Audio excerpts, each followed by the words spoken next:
Everybody, आज हम लोग एक फिर नए टॉपिक के साथ आए हैं। चूँकि जो रिसेंट में एग्ज़ाम होने वाली है फॉरेस्ट की, उसके इन्वायरमेंट सेक्शन में ये प्री और मेंस दोनों के लिए इम्पॉर्टेंट होगा। वहाँ पर जब हम लोग देखते हैं इन्वायरमेंट का सिलेबस देखते हैं तो वहाँ पर एक फॉरेस्ट एक्ट्स इन इंडिया या forest laws in India, Bharat में वन से संबंधित जो कानून है उसके संबंध में जानकारी या फिर उसके संबंध में प्रश्न पूछे जा सकते हैं। आपके प्री में भी पूछे जा सकते हैं और मेंस के सिलेबस में भी ये दिया हुआ है। हम लोग देखते हैं कि अभी तक इसकी शुरुआत जो है कहाँ से हुई है और फिर आते आते लास्ट में हम लोग देखते हैं कि अभी 2023 में जो अमेंडमेंट एक संशोधन हुआ है ये काफ़ी विवाद का कारण भी रहा है, तो वहाँ तक हम लोग देखेंगे। और ये जो पूरा इन्वायरमेंट ये फॉरेस्ट एक्ट्स इन इंडिया है ये 3 सीरीज में होगा। आज की जो ये है, आज का ये जो लेक्चर होगा करीब करीब 20 मिनट 25 मिनट या आधे घंटे का मैक्सिमम होगा। ये सीरीज 1 है, इसके बाद सीरीज 2 होगी, सीरीज 3 आएगी।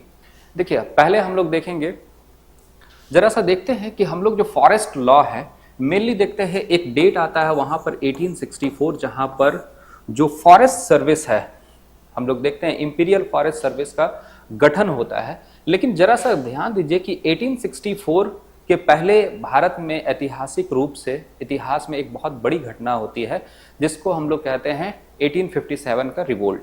1857 रिवोल्ट में ब्रिटिश सरकार ये मानती है कि उसका बहुत सारा पैसा जो है वो खर्च हुआ है रिबेलियन के सप्रेशन में। अब जब रिबेलियन के सप्रेशन में हुआ तो अब ये हुआ, अब दूसरी चीज घटना क्या हुई थी? दूसरी घटना ये हुई थी कि जो यहाँ के एडमिनिस्ट्रेशन था जो कंपनी के हाथ में था, अब वो सीधे ब्रिटिश सरकार के हाथ में चली गई। ये बहुत बड़ी घटना थी। अब वहां पर क्या हुआ कि जो भी हमारे खर्च हुए हैं या बहुत सारे प्रॉपर्टी जो डैमेज हुए हैं उनकी रिकवरी कैसे की जाए और रेवेन्यू को कैसे जनरेट किया जाए। तो पूरा का पूरा जो फॉरेस्ट एक्ट था ड्यूरिंग ब्रिटिश, वो इसी कह सकते हैं कि एक एम के साथ, एक गोल के साथ बनाया गया कि हम रेवेन्यू को कैसे जनरेट करें। तो हम लोग देखते हैं सबसे पहले यहां पर देखते हैं टॉपिक जो है फॉरेस्ट एक्ट्स इन इंडिया। अब हम लोग चलते हैं इसके कुछ टॉपिक्स पर। चलिए देखिए, इसको मैंने कहा है कि ये होगा सीरीज नंबर 1, इसके बाद सीरीज 2 आएगी और सीरीज 3 आएगा। 3 छोटे छोटे वीडियो में 3 सीरीज आएंगे। पहले मैंने एक टाइमलाइन रखा है, इसको देखिए। भारत में जो फॉरेस्ट एक्ट होता है उसकी टाइमलाइन आपको एक लाइन में इसमें समझ में आ जाएगा कि फॉरेस्ट लॉ से संबंधित कौन कौन सा डेट हमारे लिए इंपॉर्टेंट है। ये प्री के लिए आपके लिए बहुत महत्वपूर्ण हो जाता है। पहला देखिए, इसका आरंभ ही हमारा देखते हैं 1864, फिर बगल में आप देख रहे हैं 1865, फिर 1878 और इंपॉर्टेंट आपने देखा है कि भारतीय वन अधिनियम 1927। आज भी अगर देखा जाए तो भारत में वन का जो प्रबंधन है, इसका रेगुलेशन है, वो 2 मेन एक्ट के तहत, 2 मेन एक्ट है।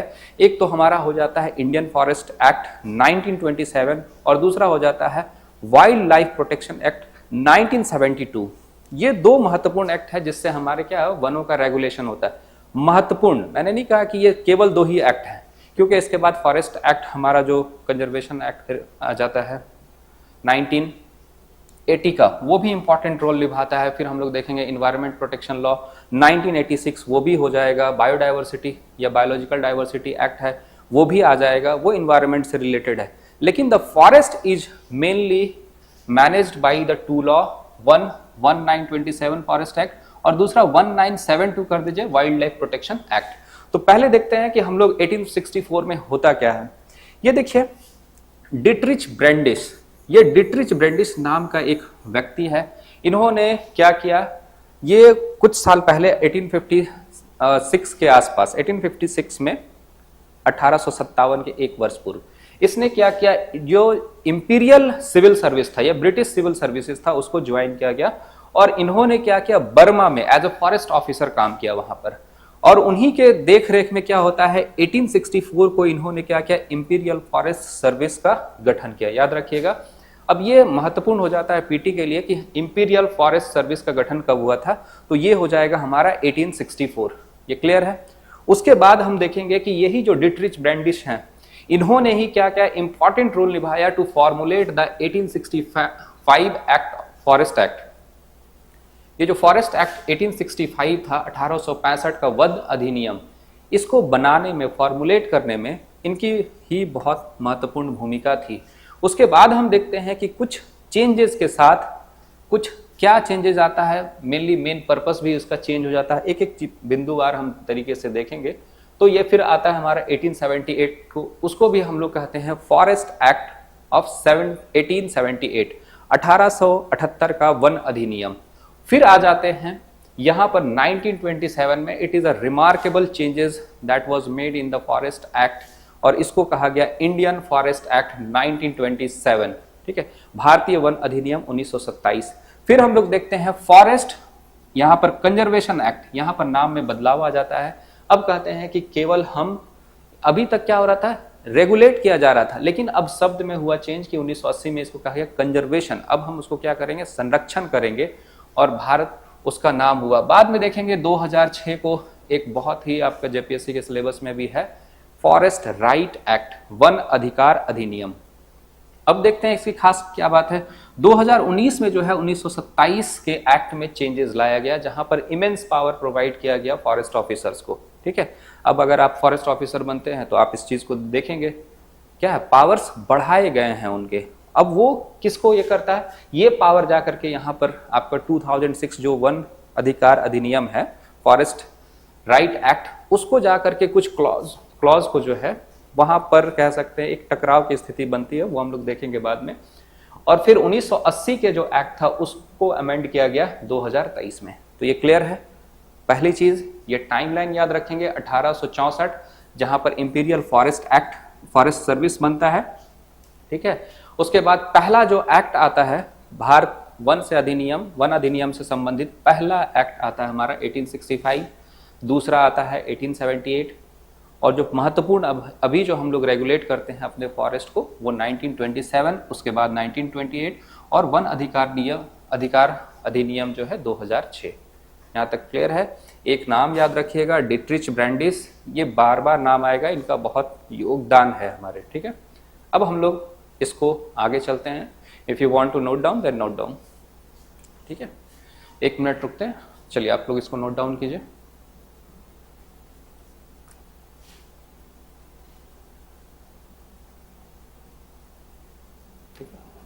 ये टाइमलाइन याद रखेंगे, बहुत सारे प्री के सवाल ना आपके इस डेट से भी बन जाएगा, डेट एंड फैक्ट्स। देखिए, एक तो यहाँ पर आपको पीटी के सवाल बनता है कि बताइए इंपीरियल फॉरेस्ट सर्विस का गठन कब हुआ था, तो 1864 में इंपीरियल फॉरेस्ट सर्विस का गठन कब हुआ था। अब हम देखेंगे आज के डेट में इसमें क्या परिवर्तन हुआ है। आगे आते हैं, नेक्स्ट हम लोग आगे चलते हैं, नेक्स्ट देखते हैं। अब यहां पर हम लोग जो बात कर रहे थे कि 1864 में डिट्रिच ब्रांडिस ने जो इंपीरियल फॉरेस्ट सर्विस को सेटअप किया, ये देख रहे थे। अब वहीं से आगे की चीजों को हम लोग देखते हैं। Imperial Forest Service was set up in 1864, ये एक हमारा फैक्ट हो गया। दूसरा है किसने किया था, तो डिट्रिच ब्रांडिस ने, ये हमारा दूसरा फैक्ट हो गया, ठीक है, डिट्रिच ब्रांडिस। चलिए अब देखिए, हम लोग जानते हैं कि ऑल इंडिया सर्विसेज में 3 महत्वपूर्ण पद आते हैं, आईएएस, आईपीएस और आईएफएस, इंडियन फॉरेस्ट सर्विस, भारतीय वन सेवा, ठीक है। ये देखते हैं भारतीय प्रशासनिक सेवा, भारतीय पुलिस सेवा, भारतीय वन सेवा। अब इसको क्या है, ये ऑल इंडिया सर्विसेज को, इसी का जो इंपीरियल फॉरेस्ट सर्विसेज बनाया गया था 1966 में, इसका नाम बदल के कर दिया गया इंडियन फॉरेस्ट सर्विस। और इसका मतलब है, अगर सवाल ये पॉलिटी का भी सवाल बनता है कि बताइए ऑल भारतीय, अखिल भारतीय सेवाओं में आईएफएस का गठन कब हुआ था, यानी भारतीय वन सेवा का गठन कब हुआ था, तो एक डेट, एक ईयर याद रखिएगा, 1966, ठीक है। ये पीटी पॉइंट ऑफ व्यू से क्लियर हुआ। अब ये जो भारतीय वन सेवा है, इसका एक मोटो कह सकते हैं, मोटो कहा जाता है, ये है अरण्य ते पृथ्वी सयो नमस्तु। इसका अर्थ है the forest is earth's delight. कभी कभी आजकल देख रहे हैं कि मोटो भी आप देखेंगे, जेपीएससी के पिछले पीटी में मोटो पूछा था, यूरोपियन यूनियन का मोटो पूछ दिया था, इसी के लिए मैंने इसको यहाँ पर ऐड कर दिया है। इसका मोटो ध्येय जो है अरण्य ते पृथ्वी सयो नमस्तु, ठीक है, the forest is earth's delight, इसको आप लिखें।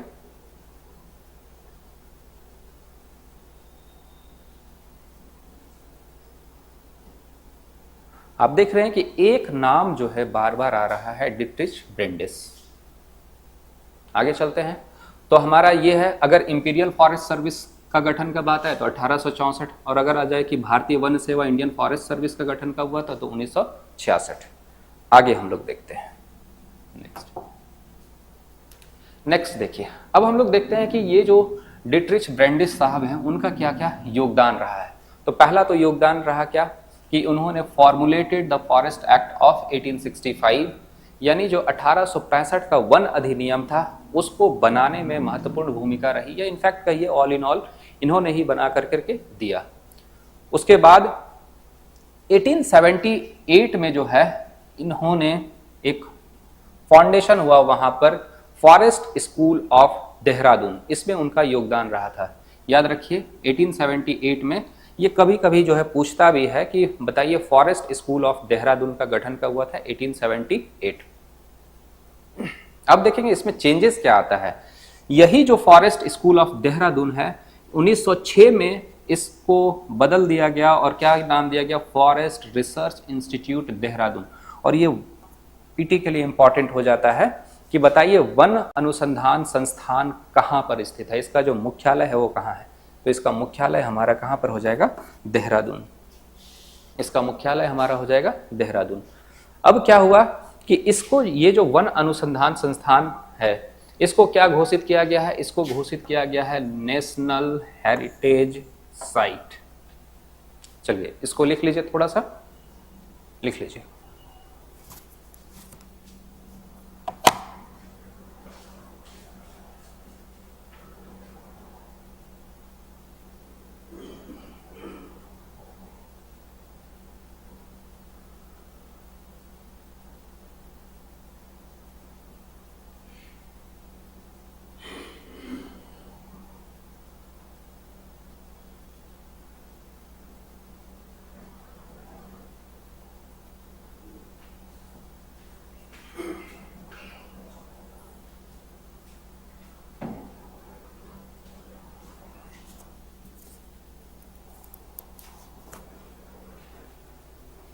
चलिए अब इसके आगे हम लोग देखते हैं, ठीक है।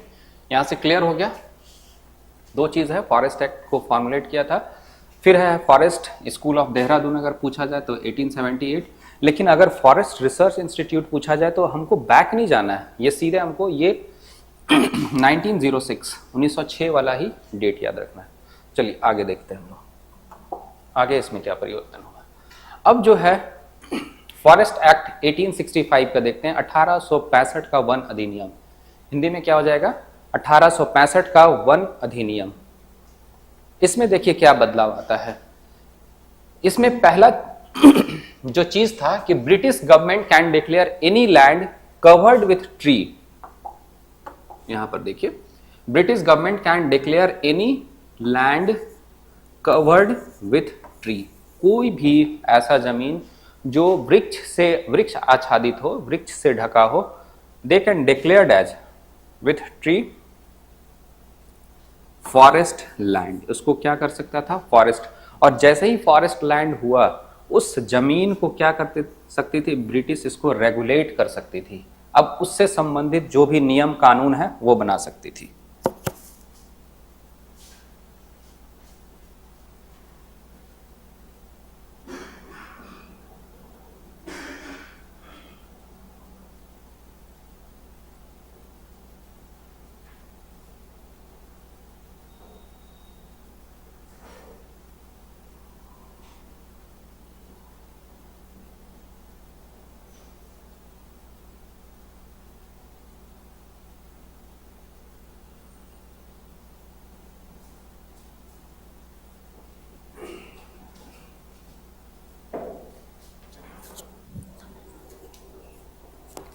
अब इसके आगे देखिए, अब इसका ये था, ये तो हम लोगों ने देख लिया कि इसको फॉर्मुलेट किसने किया था, डिट्रिच ब्रैंडिस ने।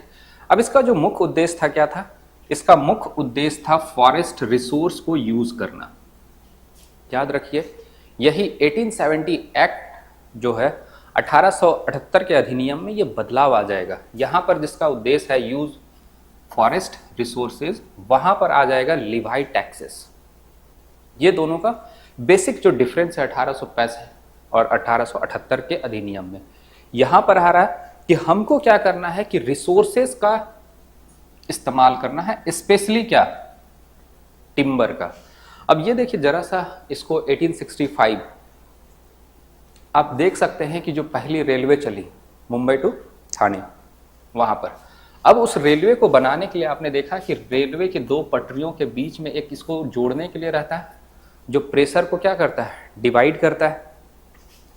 तो यहां पर इसको कहा जाता है ये बीच वाला, अभी तो क्या सीमेंटेड कंक्रीट का आने लगा है, तो इसको हम लोग कहते हैं स्लीपर्स। तो इसी स्लीपर्स के लिए क्या चाहिए था, टिम्बर की आवश्यकता थी। अब अगर कहा गया कि अगर हम कम्युनिटी या लोगों को जंगल तक पहुंच दे देते हैं तो फिर क्या होगा कि वन घटते जाएंगे और ब्रिटिश क्या कर पाएगी, उसके रिसोर्सेज को यूज नहीं कर पाएगी।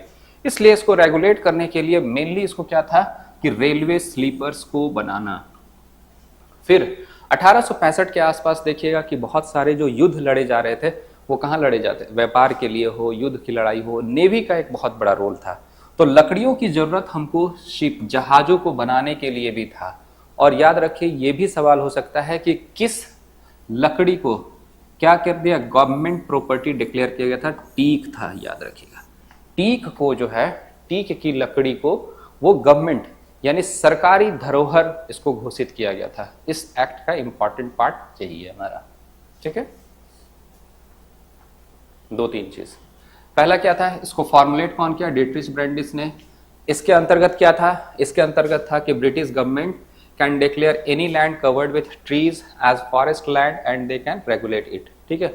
और रेगुलेट क्यों करना चाहती है, क्योंकि उसका मुख्य उद्देश्य था फॉरेस्ट रिसोर्स को अपनाना, ठीक है, वन संपदा का उपयोग करना। फिर था कि रेगुलेट क्यों करना चाहिए, कौन से रिसोर्स का इस्तेमाल, तो मेनली था इसमें टिम्बर। टिम्बर क्यों, तो रेलवे के लिए, जहाज बनाने के लिए। और एक फैक्ट को याद रखना है, टीक को उसने क्या किया था, गवर्नमेंट प्रॉपर्टी डिक्लेयर किया था। ओके, आगे बढ़ते हैं। अब हम देखते हैं फॉरेस्ट एक्ट 1878, 1878 का वन अधिनियम। अब दोनों में बेसिक फर्क क्या है, मेन पर्पस को हम लोग देखते हैं। दोनों में बेसिक जो फर्क है वो देखिए यहां पर, मेन पर्पस यहां पर क्या है, रेवेन्यू जनरेशन, राजस्व की उगाही, ये फर्क है, देख रहे हैं। 1865 में उसका मुख्य कार्य क्या था, मुख्य जो उद्देश्य था वहां पर था कि हमको जो वन संपदा है उसका इस्तेमाल करना है, जो फॉरेस्ट रिसोर्सेज है उसके इस्तेमाल की बात हो रही थी। लेकिन अब क्या हुआ कि अब हमको रेवेन्यू, राजस्व की उगाही करना है, रेवेन्यू को जनरेट करना है। अब जरा सा ध्यान दीजिए कि क्यों इस तरह का जो चेंजेस आता है। थोड़े से हम लोग बैकग्राउंड में जाते हैं, हर चीज जो है इतिहास से बहुत सारी चीजें जुड़ी हुई हैं। उस समय वायसराय देखिए लॉर्ड लिटन था। लॉर्ड लिटन का कार्यकाल 1876 से लेकर के 1880 के बीच में है। And Lord Lytton is very well known for vernacular press act, फिर आर्म्स एक्ट। लेकिन वहां पर देखिएगा कि जब उसका पूरा जो है एनालिसिस किया जाता है इसके कार्यकाल का, तो देखा जाता है लॉर्ड लिटन फेमस है हाई टैक्सेशन के लिए। अब उन्होंने पूरा जो भारतीय हैं, भारतीय जो नेशनलिस्ट राइटर थे, उन्होंने पूरा डेटा के साथ इस चीज को साबित किया है कि लॉर्ड लिटन ने क्या किया, हाई टैक्सेशन, और जिसके चलते उन्होंने लिखा कि भारतीय लोगों की परचेजिंग पावर जो है काफी कम हो गई थी। याद रखिएगा, ये आप लिख सकते हैं इतिहास में भी कि due to the high taxation the purchasing power of the Indian people were decreased drastically, ठीक है। लॉर्ड लिटन की जो उच्च कर नीति थी उससे लोगों की क्रय शक्ति, भारतीय लोगों की क्रय शक्ति बहुत घट गई थी। अब देखिए जब हाई टैक्सेशन के लिए नोन है तो इसका झलक हमको कहां पर देखने को मिला, फॉरेस्ट एक्ट के। फॉरेस्ट एक्ट में क्या हुआ, रेवेन्यू को जनरेट करो, हर जगह टैक्स। अब वहां पर हुआ कि ये रेगुलेट किन चीजों को, अभी तक जो बात हो रही थी कि हम रेगुलेट किसको कर रहे हैं, वन को कर रहे हैं, लेकिन अब बात वन में भी किसका, टिम्बर का कर रहे थे कि भाई पेड़ मत काटो, टीक की और अदर जो है, जो भी लकड़ियां हैं उनकी जरूरत है स्लीपर्स के लिए, शिप बिल्डिंग के लिए, जहाजों के निर्माण के लिए। लेकिन अब बात केवल टिम्बर या वुड तक नहीं था, अब बात बढ़ी कहां पर, देखिए एक तो फॉरेस्ट को रेगुलेट कर सकते थे, दूसरा इसका दायरा बढ़ाया फॉरेस्ट प्रोड्यूस का। अब जो वन उत्पाद है, अब वन उत्पाद को हम लोग देखेंगे कि दो तरह से बांट सकते हैं, एक तो वहां से टिम्बर मिल सकता है और दूसरा नॉन टिम्बर। नॉन टिम्बर में हम लोग देख रहे हैं बहुत सारे फ्रूट्स जो है, मेडिसिन है। दूसरा चीज आपको हनी वगैरह, आंवला जो है, ये सब कहाँ, बेल हो गया, ये सब जंगल से ही तो पहले आते थे। लेकिन अब कहा गया कि इन सब चीजों पर जो भी फॉरेस्ट प्रोड्यूस है, अब हम क्या करेंगे, इन दोनों पर एवब लिवाई टैक्सेस, अब हम इस पे क्या करेंगे, कर की उगाही करेंगे। अब सोचिए कि भारतीय जो लोग थे, जो जनजातीय लोग थे, जो वनों पर आश्रित थे, उनका क्या, और उस समय गैस चूल्हा तो था नहीं, अगर हमको लकड़ी जलावन के लिए भी चाहिए तो वनों पर आश्रित थे। बहुत सारे वन उत्पाद थे, जो हमारे ये कह सकते हैं जानवर थे, जो भी पशु थे वो भी चरने के लिए कहाँ जाते थे, चारागाह नहीं है तो वो जंगल में चले जाते थे। लेकिन उन सब चीज़ों पर जो है वो और कंट्रोल किया गया। और देखें, जब ये पशुओं को ये करने के लिए हर गांव में या ग्राम पंचायत में कांजी हाउस बनाया गया। इसको हम लोग प्रेमचंद का वो झूरी के जो दो बैल, उस कहानी में भी देखते हैं कि कांजी हाउस में दोनों को क्या कर दिया गया था, रखा गया था बैलों को। खैर, तो यहाँ पर देखिए इसका दायरा बढ़ाया गया, फॉरेस्ट को रेगुलेट करने के साथ साथ ये फॉरेस्ट उत्पाद को भी, जो है फॉरेस्ट प्रोड्यूस यानी वन उत्पाद को भी ये नियंत्रित करने लगा। ठीक है। दूसरा, अब आते हैं इसकी और विशेषता। ठीक है, अब देखते हैं पहली बार, याद रखिएगा ये सवाल पीटी के लिए इंपॉर्टेंट हो जाता है कि पहली बार वनों का वर्गीकरण किस अधिनियम में किया गया। तो याद रखिएगा द फॉरेस्ट एक्ट 1878 में ही पहली बार इसका वर्गीकरण यानी कि क्लासिफिकेशन किया गया। वर्गीकरण, क्लासिफिकेशन जो है पहली बार 1878 के एक्ट में किया गया। और किस तरह, पहले वन को रखा गया रिजर्व फॉरेस्ट में, दूसरे को प्रोटेक्टेड फॉरेस्ट में और तीसरे को विलेज फॉरेस्ट में। अब देखिए, अगर हम कुछ भी इसके अलावा देते हैं तो हम अगर पूछ देते हैं, पीटी में सवाल अगर बनने लायक होगा, तो which of the following was not comes under the classification of forest under the forest act 1878। 1878 के वन अधिनियम के अंतर्गत कौन सा जो वनों का वर्गीकरण या समूह नहीं है। 3 के अलावा जो चौथा ऑप्शन होगा वो नहीं होगा। 3 का डिवीजन कौन कौन सा है, reserve forest, protected forest, village forest. अब जरा सा देखते हैं कि इसमें क्या था, ऐसा ही लिख लीजिए। ठीक है, रिजर्व फॉरेस्ट जो आरक्षित वन था, ये मोस्ट वैल्यूएबल था, जहां से ब्रिटिशर्स को बहुत फायदा होता था, लकड़ियों का, हर चीज। तो इसको क्या कर दिया गया, रिजर्व कर दिया गया। और यहाँ पर किसी भी तरह का कम्युनिटी को कोई भी राइट या रीच या एक्सेस नहीं दिया गया था। कोई भी किसी भी तरह का एक्सेस यहाँ पर नहीं था। All access were denied to community. ठीक है, किसी भी समुदाय को वहां तक पहुंच नहीं दी गई थी। प्रोटेक्टेड फॉरेस्ट संरक्षित में क्या था कि लिमिटेड जो है एक्सेस दिया गया था, लिमिटेड एक्सेस लिखा गया कि ठीक है लिमिटेड एक्सेस, लेकिन कोई लीगल राइट नहीं दिया गया। उसको जब चाहे फॉरेस्ट ऑफिसर अपने तरह से क्या कर सकता था, उसको डिराइव कर सकता था। ठीक है, वो हो सकता है कि 2 लोग अगर कुछ लकड़ी लेने गए तो एक को छोड़ दे और दूसरे को सजा दे दे, मतलब ये उनके सेंस पर था, कोई लीगल राइट वहां पर था नहीं। तो कह सकते हैं लिमिटेड एक्सेस था बट नॉट लीगली बाउंड। ठीक है, कम्युनिटी के लिए इसमें था। कुछ कहा गया कि विलेज जो आसपास के कम्युनिटी थे उनको कुछ राइट्स दे दिए कि आप अपने लिवलीहुड, आजीविका को चलाने के लिए इन फॉरेस्ट को क्या किया गया, रीच दिया गया। ठीक है, तो हम लोग यही देखेंगे फॉरेस्ट एक्ट। चलिए जल्दी से एक क्विक रिवीजन कर लेते हैं हम लोग।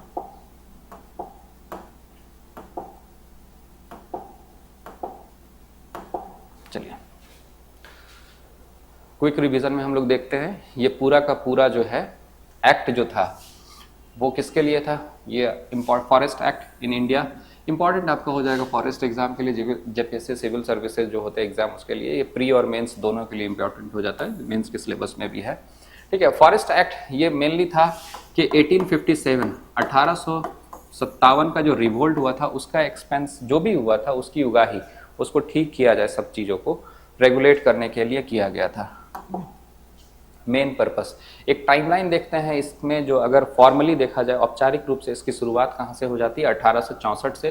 फिर 1865 में पहला अधिनियम आया, दूसरा 1878 को, तीसरा जो इम्पोर्टेंट अधिनियम है 1927 भारतीय वन अधिनियम। फिर भारतीय वन संरक्षण अधिनियम 1980 आता है और भारतीय वन वन अधिकार अधिनियम 2006 आता है। जब शुरुआत होती है तो डिट्रिच ब्रेंडिस जो 1856 में ज्वाइन करते हैं यहाँ के सिविल सर्विसेज को, ब्रिटिश सिविल सर्विसेज को, और एज ए फॉरेस्ट बर्मा में काम करते हैं वो। बर्मा भी उस समय इंडिया का पार्ट ही था।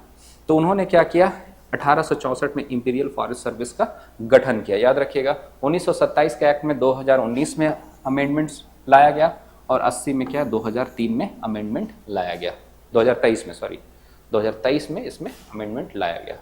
आगे बढ़ते हैं हम लोग। देखिए उसके बाद है 1864, ये जो इंपीरियल फॉरेस्ट एक्ट वहाँ पर हम लोगों ने देखा सेटअप किया गया। लेकिन ये ऑल इंडिया सर्विसेज के जो ये जो तीसरा सर्विस है इसका गठन 1966 को होता है और इसको किस नाम से होता है, इंडियन फॉरेस्ट सर्विस, भारतीय वन सेवा के नाम से होता है। इसका मोटो अरण्य ते पृथ्वी सेओ नमस्तु होता है, the forest is earth delight. ठीक, आगे हम लोग देखते हैं नेक्स्ट में है कॉन्ट्रीब्यूशन ऑफ डिट्रिच ब्रेंडिस। उसको देख लेते हैं कि पहला तो formulated the forest act of 1865। 1878 में क्या करता है, फॉरेस्ट स्कूल ऑफ देहरादून, और इसी को 1906 में बदल दिया जाता है फॉरेस्ट रिसर्च इंस्टीट्यूट। तो ये हेडक्वार्टर अगर पूछा जाए वन अनुसंधान संस्थान का कहाँ पर है, मुख्यालय, वो देहरादून हो जाएगा। और इसको क्या नेशनल हेरिटेज साइट, राष्ट्रीय धरोहर स्थल बनाया गया है। ठीक है, अब हम देखते हैं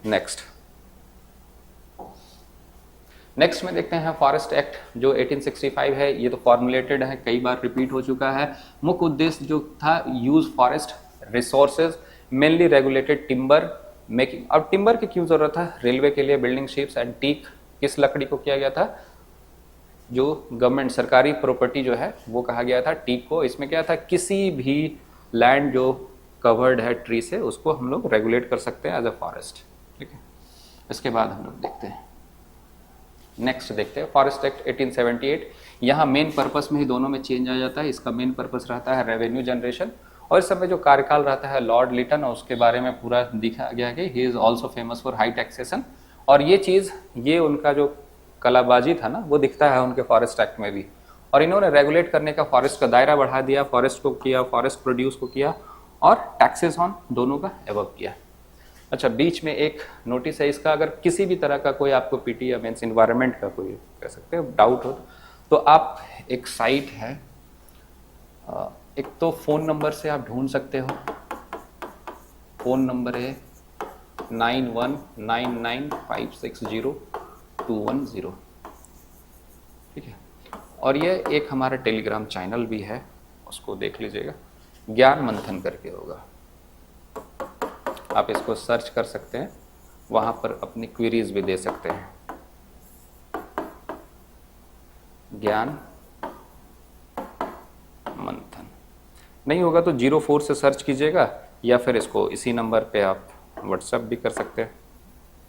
व्हाट्सएप या क्वेरी किसी भी तरह का, या कोई नया वीडियो अगर आपको देखना हो, वैसे ये सीरीज चलेगी, पूरी 3 सीरीज होगा, तो ये नंबर है, आप यू कैन कॉन्टैक्ट। टेलीग्राम में आप जुड़ सकते हैं, वहाँ पर पीडीएफ वगैरह कुछ चीज़ों को मैं डालते रहता हूँ, तो वहाँ आप जुड़ सकते हैं। हमारा ज्ञान मंथन होगा, चैनल भी हमारा यही है, ज्ञान मंथन के नाम से हमारा यूट्यूब पे ये चैनल जो जा रहा है आपको देख सकते हैं। आगे आते हैं, खैर चलिए नंबर को आपको नोट करना है, कर लीजिए इफ़ यू वांट टू, बाद में वैसे आप ले सकते थे नंबर, चलिए लिख लीजिए। Okay, now proceed. आगे हम लोग देखते हैं, इसमें क्लासिफिकेशन हो गया था रिजर्व फॉरेस्ट, प्रोटेक्टेड फॉरेस्ट और विलेज फॉरेस्ट। इसका डिस्क्रिप्शन दे दिया गया था कि मोस्ट वैल्यूएबल फॉरेस्ट तो था रिजर्व फॉरेस्ट, यहाँ पर नो एक्सेस था, इसको क्या लिमिटेड एक्सेस था, और इसमें एक्सेस था कि आप अपनी जीविका के लिए चला सकते हैं। ठीक है, ये आज तक का टॉपिक हुआ। अब ये टाइमलाइन में आप देखेंगे कि इसके बाद हमारा जो इम्पॉर्टेंट होता है फॉरेस्ट एक्ट 1927, इसको हम लोग थोड़ा सा डिटेल में देखना पड़ेगा, क्योंकि ये मेंस का सिलेबस भी है। तो ये हमने एक समझिए कि जो नेक्स्ट सीरीज नंबर 2 होगा, आप इसको जरूर देखिएगा। ठीक है, इसी तरह आपके लिए यूजफुल होगा बहुत।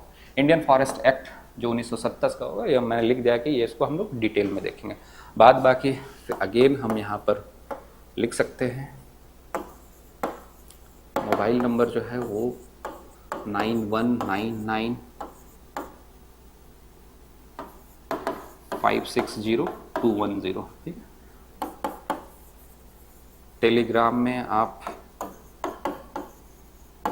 ज्ञान मंथन। और अगर ना मिले तो एक काम कीजिएगा, ज्ञान मंथन, क्योंकि बहुत सारे लोगों को सर्च करने में दिक्कत हो रहा है, 04 करके देखिएगा, या फिर आप दिक्कत होगा तो व्हाट्सएप कर देंगे, oh I can join you, I can make you join. Okay, तो नेक्स्ट में देखते हैं सीरीज नंबर, ये 3 सीरीज होगा, आप जरूर इसको देखेंगे, आपके लिए इंपॉर्टेंट होगा। ओके, ठीक है, चलिए, थैंक यू, गुड नाइट।